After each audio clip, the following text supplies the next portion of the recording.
तो विद्यार्थी मित्रों धोरण 9 ની અંદર પહેલું ચેપ્ટર સંખ્યા પદ્ધતિ અને એની અંદર આપણે વાત કરી હતી કે કોઈ પણ વાસ્તવિક સંખ્યાને સંખ્યા રેખા ઉપર કેવી રીતે દર્શાવવી અને એના માટે આપણે એક બે ઉદાહરણોની પ્રેક્ટિસ કરી હતી અને જે રીતે આપણે દર્શાવતા હતા એને આપણે કીધું હતું ક્રમિક વિપુલ દર્શિતાની રીત।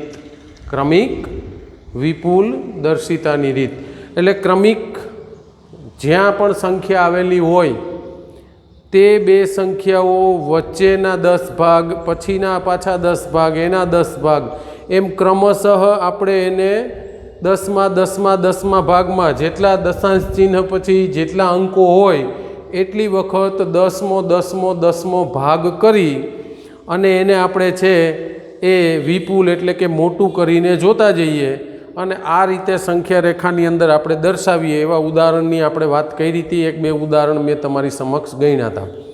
આજે ફરી એક બે ઉદાહરણની પ્રેક્ટિસ કરીએ જેથી તમારો આ કોન્સેપ્ટ છે એ ક્લિયર થઈ જાય। તો એની અંદર પહેલી રકમ છે 4.287। 4.287 આ એક સંખ્યા છે અને આને ક્રમિક વિપુલ દર્શિતાની રીતથી આપણે સંખ્યા રેખા ઉપર દર્શાવવાની થાય છે। તો ત્યારે પણ મેં ચર્ચા કરી હતી કે દશાંશ ચિહ્ન પછી કેટલા અંક સુધી મેળવવાનું છે આપણે? દશાંશ ચિહ્ન પછી કેટલા આંકડાઓ છે? 3। એટલે 3 એટલે આપણે એકની પાછળ 3 મીંડા એટલે કેટલા થશે? 1000। એટલે આપણે પહેલાં 10 ભાગ પાડવાના, પાછા 10 ભાગ પાડવાના અને પાછા 10 ભાગ પાડવાના એટલે 10 × 10 × 10 એટલે 100 × 10 1000। તો આ રીતે દશાંશ ચિહ્ન પછી અને આપણી સંખ્યા રેખાઓ કેટલી થશે? તો કે એક મુખ્ય એક જે રકમ આપેલી છે એ કઈ બે પૂર્ણાંક સંખ્યાની વચ્ચે છે એ પહેલાં દર્શાવવાનું એટલે એની એક સંખ્યા રેખા, ત્યાર પછી 10મો ભાગ પાડીએ એની બીજી સંખ્યા રેખા, 100મો ભાગ લઈએ એની ત્રીજી સંખ્યા રેખા અને 1000મો ભાગ લઈએ એની ચોથી સંખ્યા રેખા। તો આપણને એક ખ્યાલ આવવો જોઈએ કે મને રકમ આપી છે એમાં મારે કુલ કેટલી સંખ્યા રેખાઓ દર્શાવવી પડશે। તો અહીંયા દશાંશ ચિહ્ન પછી જેટલા આંકડાઓ હોય એના કરતાં એક પ્લસ એટલે કે બે પૂર્ણાંક સંખ્યા વચ્ચેનો એક વધારાનો અને 3 દશાંશ ચિહ્ન પછીના એટલે તમારે કુલ 4 સંખ્યા રેખાઓ દોરવાની થાય આ વિપુલ દર્શિતાની રીતથી બતાવવા માટે। દશાંશ ચિહ્ન પછી 4 અંકો હોય તો તમારે 4 + 1 એટલે કુલ 5 સંખ્યા રેખાઓ બતાવવી પડશે। દશાંશ ચિહ્ન પછી 2 હોય તો 2 + 1 એટલે 3 બતાવવી પડશે। એ રકમ જોઈને નક્કી આપણે કરી શકીએ। તો પહેલાં તો આપણે એ બતાવીએ કે આ 4.287 છે એ કોની ને કોની વચ્ચે આવે, કયા બે પૂર્ણાંક સંખ્યાઓની વચ્ચે આવે। દાખલા તરીકે અહીંયા આપણું 0 છે, આ 1 છે, આ 2 છે, 3, 4 અને 5। તો આપણે જાણીએ છીએ કે 4 પોઈન્ટ સમથિંગ 4 પોઈન્ટ એટલે 4 થી મોટું છે અને કયા પૂર્ણાંકથી નાનું છે? તો કે 5 થી। એટલે કે આ જે સંખ્યા છે એ કયા કયા આવશે? તો કે 4 અને 5 ની વચ્ચે આવશે। 4 અને 5 ની વચ્ચે। તો હંમેશા પહેલી જે સંખ્યા રેખા દર્શાવવાની છે આપણે એ હંમેશા કયા બે પૂર્ણાંકો વચ્ચે આવે એ નક્કી કરી લેવાનું। કોઈ પણ સંખ્યા જે આપેલી છે એ કોઈ પૂર્ણાંક અને પછી દશાંશ પોઈન્ટ પછીની સંખ્યા એટલે આ અને એના પછી આવતી સંખ્યા પૂર્ણાંકમાં તો આ 4 પોઈન્ટ પછી જે રકમમાં હોય આ 4 ને પછી આવે 5 તો 4 અને 5 ની વચ્ચે આવે। હવે શું કરવાનું છે? તો કે 4 અને 5 ની વચ્ચે આવે છે એ ફાઇનલ થઈ ગયું। તો હવે આ જે 4 અને 5 છે એના આપણે 10 ભાગ પાડવાના છે, બરાબર છે? 4 થી લઈને 5 સુધીના 10 ભાગ પાડવાના હોય તો શું ભાગ મળે આપણને? તો કે 4.1, 4.2, 4.3, 4.4, 4.5 આ રીતે આપણે ક્રમશઃ લખતા જઈએ તો આપણને ખ્યાલ આવે કે આની અંદર છે એ આપણે જે દર્શાવવાની સંખ્યા છે એ કઈ જગ્યાએ આવશે? આ આગળ 4 છે અને છેલ્લે 5 છે। આપણે જોયું કે 4 અને 5 ની વચ્ચે આવે છે। તો હવે પહેલાં દશાંશ ચિહ્નની આપણે વાત કરીએ છીએ તો એ જોઈએ કે આ જે સંખ્યા છે એ આ 10 ભાગમાં કયા બે ભાગની વચ્ચે આવે છે.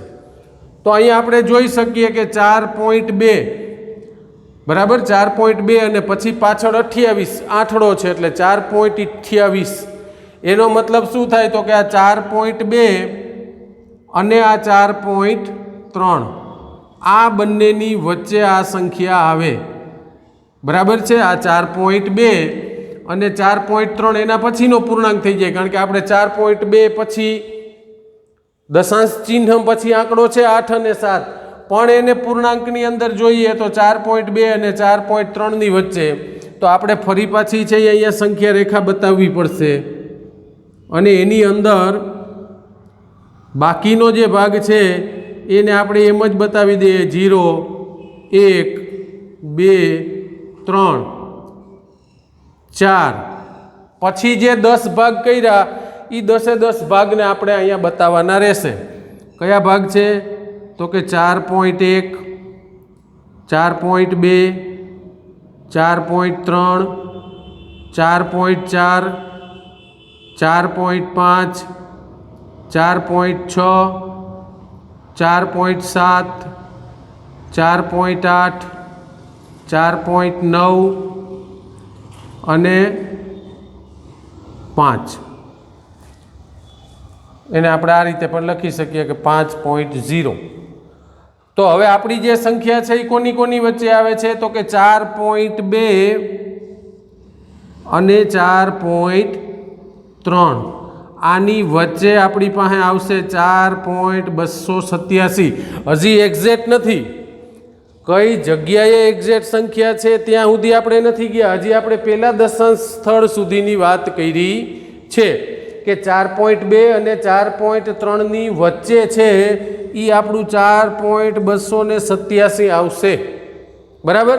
તો હવે ફરી શું કરવાનું છે તો કે 4.2 અને 4.3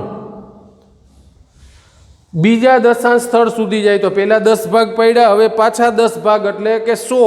દશાંશ પછી બીજો આંકડો એટલે કે હજી આના 10 ભાગ પાડવાના છે. તો આના કેવા 10 ભાગ પડે એ પહેલાં આપણે જોઈ લઈએ અને પછી એને સંખ્યા રેખા ઉપર મૂકીએ. તો આના 10 ભાગમાં કંઈ નથી, 21 થી આ 2 છે એટલે 20 છે ને આ 30 છે. તો 20 અને 30 વચ્ચે તો કે 21 22 23 24 10 ભાગ થઈ જાય. બરાબર છે. એટલે અહીંયા ભાગમાં ધ્યાન રાખજો.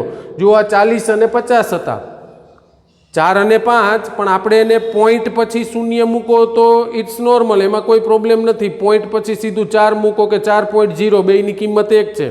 5 પૂર્ણાંક લખો કે 5.0, બે એક જ વાત થઈ.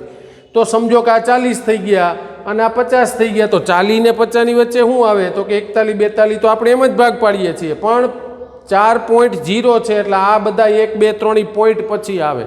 એટલે ઘણી વખત કોઈને એમ થાય કે દરેક વખતે 10 ભાગ કેમ પાડવા. તો હવે આને ઘડીક માટે દશાંશ ચિહ્ન અવગણી નાખો. તો આ શું થઈ ગયા તો કે 4.20 અને આ કેટલા થયા 4.30. તો 4.20 અને 4.30 ના 10 ભાગ પાડીએ તો આવે 20 અને 30 ની વચ્ચે. તો કે 21 22 23 24 બસ એ રીતે. તો 4.20 થયા. પછી તો કે 4.21 4.22 4.23 4.24 4.25.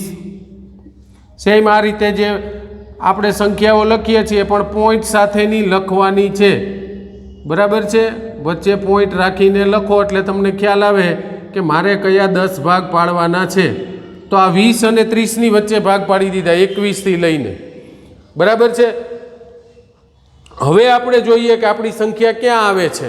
આ જે 10 ભાગ પાડ્યા એ 10 ભાગની અંદર જોવાનું છે. તો જો આ 21, તો અહીંયા 21 વાળું નથી. પેલી બે સંખ્યાઓને લઈ તો કઈ સંખ્યા થઈ ગઈ તો કે 28. કેટલી થઈ ગઈ 28. તો અહીંયા થયું 4.28 અને પછી હજી એક આંકડો છે એટલે મતલબ કે 28 થી આગળ. તો 28 અને 28 થી આગળ શું આવે તો કે 29. એનો મતલબ કે આપણી આ જે સંખ્યા છે એ કોની કોની વચ્ચે આવશે 4.28 અને 4.29. તો અહીંયા આપણે એને દર્શાવી દેવાનું છે સંખ્યા રેખામાં. હવે જે સંખ્યા રેખા દર્શાવીએ એની અંદર બાકીનું બધું જે આ ભાગ છે એને ગુણ ગણતો જવાનો દર વખતે. અને આપણે જે ભાગ દર્શાવવાના છે એને ક્રમશઃ મોટો કરવાનો, એને જ ક્રમિક વિપુલ દર્શિતા કહેવાય. એટલે દાખલા તરીકે અહીંયા આપણે મૂકી દીધું, ક્યાંથી લેવાનું છે તો કે 4.2થી એટલે 20, પછી તો કે 4.21, 4.22, 4.23, 4.24, 4.25, 4.26, 4.27, 4.28, 4.29 અને 4.3 અથવા તો 30. તો આ જે છે 10 ભાગ એને જ આપણે હાઇલાઇટ કરવાના છે. પછી આ આગળના જે ભાગ જતા રહે એને સાઈડમાં કરતું જવાનું. મેં કીધું હતું ને કે ઝૂમ કરતું જવાનું, જે જગ્યાએ જવાનું છે એના ઉપર ફોકસ કરવાનું, એટલે બાકીનું સાઈડમાં જતું રહે. તો હવે આપણી સંખ્યા ક્યાં ક્યાં વચ્ચે આવી? 4.28 અને 4.29 આની વચ્ચે આવી. 4.227 આની વચ્ચે આવે. હજી આપણે એક દશાંશ સ્થળ સુધી લેવાનું છે.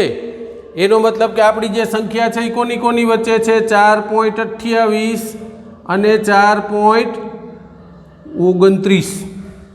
તો ફરી પાછું સમજો કે આ 280 છે. 4.28 પાછળ પોઈન્ટ પછી શૂન્ય ગમે એટલા મૂકો તો એમાં કોઈ પ્રશ્ન નથી. તો 4 પોઈન્ટ આ કેટલા થઈ ગયા? 280 અને 290. તો 280 અને 290. તો હવે તમને એમ કે 280 અને 290 વચ્ચે કઈ કઈ સંખ્યા આવે? તો કે 281, 282, 283. બરાબર છે. તો બસ આ જ ભાગ લખવાના છે અહીંયા કે 4.281, 4.282, 4.283, 4.284, 4.285, 4.286, 4.287, 288, 289 અને 229 એટલે 290. તો હવે તો કે હા 287. તો આ 287 આપણે જે માંગેલી સંખ્યા છે આવી ગઈ. એનો મતલબ કે હજી આ જે 4.20 અને 4.30 આ બે જે હતા, એટલે કે 4.28 અને 4.29 એની વચ્ચે ફરી 10 ભાગ પાડવાના થાય છે, જે આપણે અહીંયા લખ્યા છે. તો આ જ ભાગને વિપુલ એટલે કે મોટું ઝૂમ બતાવી અને આપણે છે એ સંખ્યા રેખા ઉપર દર્શાવી દેવાનું. હવે આ બાકીના આંકડાઓ છે એ આપણા માટે ગૌણ બની ગયા. આપણે અહીંથી જ શરૂઆત કરવાની છે. ક્યાંથી? 281 થી. એટલે આપણે 280 થી કરીએ. 4.280, 4.281, 4.282, 4.283, 4.284, 4.285, 4.286, 4.287, 4.288, 4.289 અને 4.290 એટલે કે 29. તો 4.28 અને 4.29 હતા એની વચ્ચેની સંખ્યા લખી ત્યારે આપણને ખ્યાલ આવ્યો કે આ જે હતી એ આપણી માગેલી સંખ્યા એટલે કે 4.287. 4.287. તો આ સંખ્યા જે વાસ્તવિક સંખ્યા હતી એનું સંખ્યા રેખા ઉપર નિરૂપણ અહીંયા મેં કીધું હતું ને કે 1, 2, 3 અને 4 પોઈન્ટ પછી 3 અંક હોય તો કુલ તમારે સંખ્યા રેખા કેટલી દોરવાની થશે? 4 હોય તો કેટલી દોરવાની થાય? 5. પોઈન્ટ પછી 2 આંકડા હોય તો 2 ને 1 કેટલી થાય? 3. પણ ખાસ જુઓ કે પેલા 2 કયા પૂર્ણાંકો વચ્ચે આવે છે. એ 2 પૂર્ણાંકોના 10 ભાગ પાડો. એની અંદર જુઓ એની અંદર કઈ 2 સંખ્યા આવે છે, ફરી એના ભાગ પાડો. ફરી જુઓ કે એમાં કોની વચ્ચે આવે છે, એના 10 ભાગ પાડો. પોઈન્ટ પછી તમારે 3 અંક સુધી છે એટલે 3 વખત 10 10 10 એટલે કે કુલ 1000 ભાગ સુધી તમે જ્યારે જશો ત્યારે આપણને આપણી જે સંખ્યા છે એ સંખ્યા આની અંદરથી મળે કે જેને આપણે અહીંયા દર્શાવી શકીએ. આ જ રીતે 4 વાળું પણ ઉદાહરણ મેં તમને આગળ ગણાવ્યું હતું, બરાબર છે. તો હજી એક એવું ઉદાહરણ આપણી પાસે છે, -2 પોઈન્ટ, રકમ જો તમે 2 પોઈન્ટ કેટલા છે,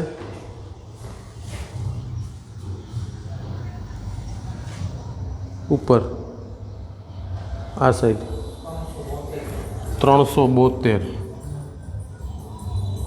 સંખ્યા થોડી ભૂસાઈ ગઈ હતી. -2.372 આ એક વસ્તુ છે, એને આપણે જોઈ લઈએ ઉદાહરણમાં, બરાબર છે. તો પોઈન્ટ પછી જેટલા આંકડા હોય એટલા ભાગ પાડવાના છે. 3 આંકડા હોય તો 1000 સુધી, 4 હોય તો 10,000 સુધી, 2 હોય તો 100 સુધી, 1 હોય તો 10 સુધી. પહેલાં કઈ બે પૂર્ણાંકની વચ્ચે આવે એ નક્કી કરી લેવાનું, પછી એના 10 ભાગ, ફરી 10 ભાગ, ફરી 10 ભાગ, બરાબર. અને એ 10 ભાગ વખતે કદાચ મગજમાં એવું આવે કે મારે આગળ કેમ પાડવાના, તો પોઈન્ટ પછી શૂન્ય મૂકો તો એ કિંમતમાં કંઈ ફેર પડતો નથી. એટલે અહીંયા તમે 4.0 અને 5.0 પછી સંખ્યાને પોઈન્ટને અવગણો ને ખાલી વિચારો કે 40 અને 50, તો 40 અને 50 તો તમારા મગજમાં આવશે કે હા 41 42 એવા ભાગ પડે. બસ પછી એને પોઈન્ટમાં મૂકી દેવાનું, 4.1 4.2 4.3. ફરી પાછું ધારો કે આવ્યું કે 4.2 અને 4.3, અહીંયા શૂન્ય મૂકો એટલે તમને થાય 4.20 અને 4.30. તો 4 પોઈન્ટ વાળું તો આગળ છે જ, તો 20 અને 30 વચ્ચે, તો કે 20 અને 30 વચ્ચે તો 21 22 23 24 25. ફરી અહીંયા આવ્યા તો આની પાછળ શૂન્ય મૂકીને ચેક કરો, 280 ને 290. તો 280 ને 290 ની વચ્ચે શું આવે, તો કે 281 282 283. એટલે કદાચ કોઈને તમને ખ્યાલ ન આવતો હોય કે મારે 10 ભાગ કેવી રીતે પાડવા, તો જે સંખ્યા હોય એના પોઈન્ટ પછી શૂન્ય મૂકો તો એની કિંમતમાં ફેર પડતો નથી. એટલે આપણે પોઈન્ટ પછી શૂન્ય મૂકીને છેલ્લા 2 આંકડા જોવાના કે છેલ્લા 2 આંકડા શું છે, તો કે 20 અને 30. તો એની વચ્ચે 80 ને 90, 60 ને 70. તો આપણને ખબર કે 60 ને 70 વચ્ચે તો કે 61 62 63 64 આવે, 70 80 વચ્ચે તો કે 71 72 73 74 એવું આવે, 40 ને 50 ની વચ્ચે તો કે 41 42. જેથી કરીને તમને 10 વાળો ભાગનો ખ્યાલ આવે એટલા માટેની વાત છે. તો આ દાખલો તમને મૂક્યો, તમે જોયો હશે. હવે ફરી એક એવો દાખલો છે -2.372. અહીંયા પણ જુઓ કે પોઈન્ટ પછી કેટલા આંકડાઓ છે, 3. તો કેટલા ભાગ સુધી જવું પડશે, તો કે 1000 સુધી. સેમ આ રીતે.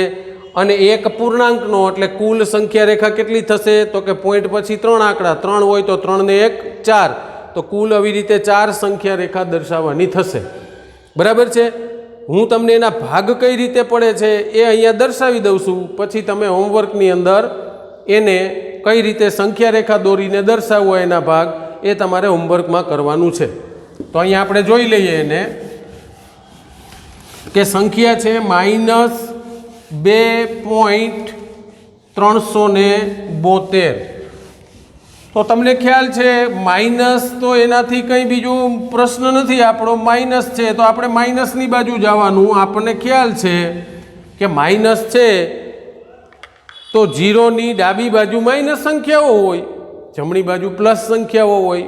પ્લસનું ઉદાહરણ હતું. તો આપણે તો કઈ બે સંખ્યા વચ્ચે આવે અને એના કેટલા ભાગ પાડવા એ મહત્વનું છે.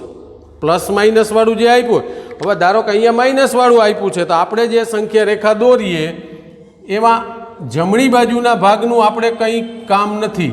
આપણે આ બાજુ માઇનસ દર્શાવીએ, -1 -2 -3. આ બાજુ ઠીક છે કે આપણે બતાવી દીધું 1 અને 2. તો આપણે આની અંદર એ બતાવવાનું છે કે -2 પોઈન્ટ, તો આ જે સંખ્યા છે એ કોની વચ્ચે આવે. -2.372 એનો મતલબ કે આ જે સંખ્યા છે એ આની વચ્ચે આવશે. એટલે કે -2 અને -3 ની વચ્ચે આવે.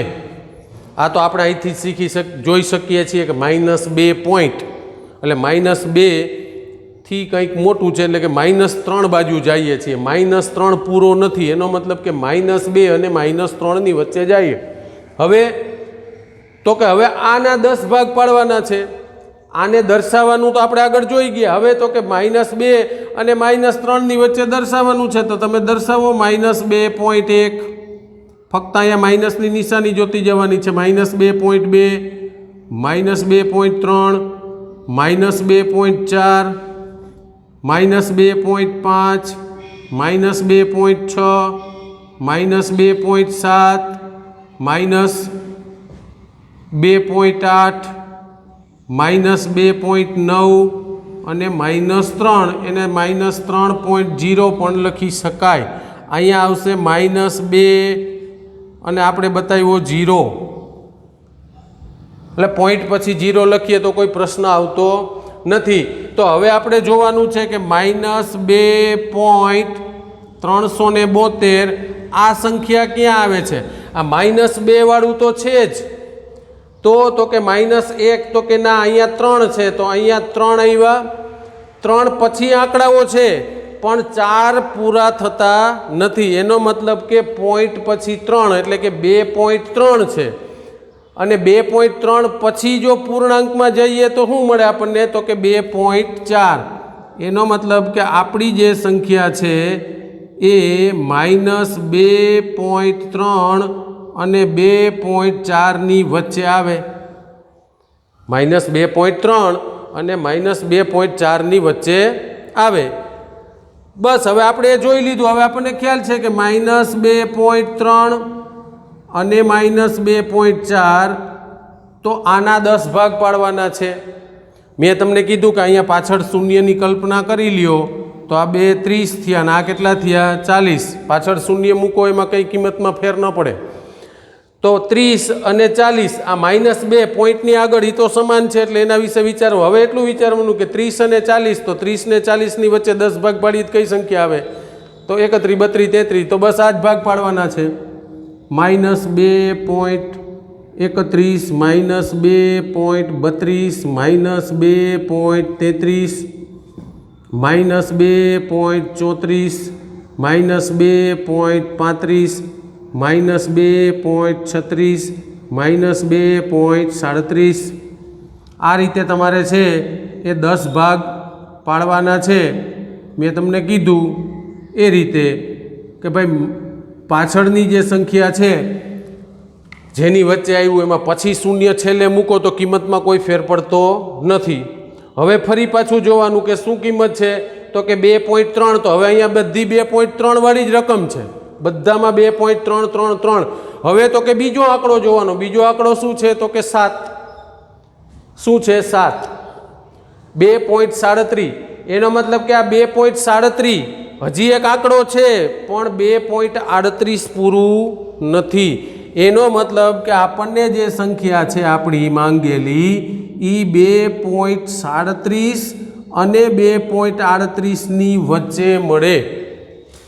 બરાબર, 2.37 છે, અહીંયા 38 પૂરા નથી। બરાબર, 0.2 છે, એટલે હજી આપણે એક 10 ભાગ સુધી જવું પડશે, પણ કોની વચ્ચે આવ્યું? 2.37 ને 2.38। હવે દાખલા તરીકે તમે આવું લ્યો કે 2.37 એને હું કહું 300 પાછળ મીંડું મૂકી દીધું એટલે 70, અને 2.38 એટલે મીંડું મૂકી દીધું 80। હવે તમને ઇઝીલી ખ્યાલ આવે કે 70 અને 80 એમાં 10 ભાગ પાડો તો શું થાય? તો કે 70 પછી તો કે 71, 72, 73, તો બસ આ જ ભાગ મૂકવાના છે। આ 370 છે પછી 71, એટલે કે -2.371, -2.372, -2.373, -2.374, આ રીતે છે એ ક્રમશઃ તમારે ભાગ લખતા જવાના છે, અને 10 ભાગ છે એ તમારે બતાવવાના છે। 76, 77, 78, 79 અને 80, એટલે કે 2.38, 380 લખો। તો હવે ત્રીજી વખત 10 ભાગ પાડ્યા એટલે આવી જાય ક્યાં છે તો કે -2.372 આ છે એ આપણે સંખ્યા રેખાની અંદર બતાવવાનું છે. તો આ એક સંખ્યા રેખાનો ભાગ થયો, ફરી આના ભાગ પાડ્યા એટલે આ બીજો થયો, આ ભાગ પાડ્યા એટલે ત્રીજો થયો અને આ ભાગ થયો ચોથો. આ રીતે આપણે કોઈ પણ વાસ્તવિક સંખ્યાઓને ક્રમિક વિપુલ દર્શિતાની રીતથી દર્શાવી શકીએ. મેં અહીંયા તમને સંખ્યાઓના ભાગ આપી દીધા છે. આને સંખ્યા રેખા ઉપર કઈ રીતે દોરવાનું છે એ તમારે હોમવર્કની અંદર કરવાનું છે. પછી પોઈન્ટ, પછી 4 આંકડાવાળા દાખલાઓ પણ મેં એક ગણ્યો હતો. તો તમે આવા થોડા દાખલાઓની પ્રેક્ટિસ કરજો. નેક્સ્ટ જે વિડીયો લેક્ચર આપણો આવશે એની અંદર આપણે આ ચેપ્ટરની અંદર સમયીકરણ અને અસમય સંખ્યાઓના સરવાળા, બાદબાકી, ગુણાકાર કે ભાગાકાર એને કઈ રીતે કરવા કે એના પરિણામો આપણને શું મળે એ આપણે આગામી વિડીયો લેક્ચરની અંદર જોશું. ત્યાં સુધી તમે આ જે છે એની પ્રેક્ટિસ કરજો. બરાબર છે? અહીંયા મેં બતાવ્યું એ હોમવર્કની અંદર દોરજો.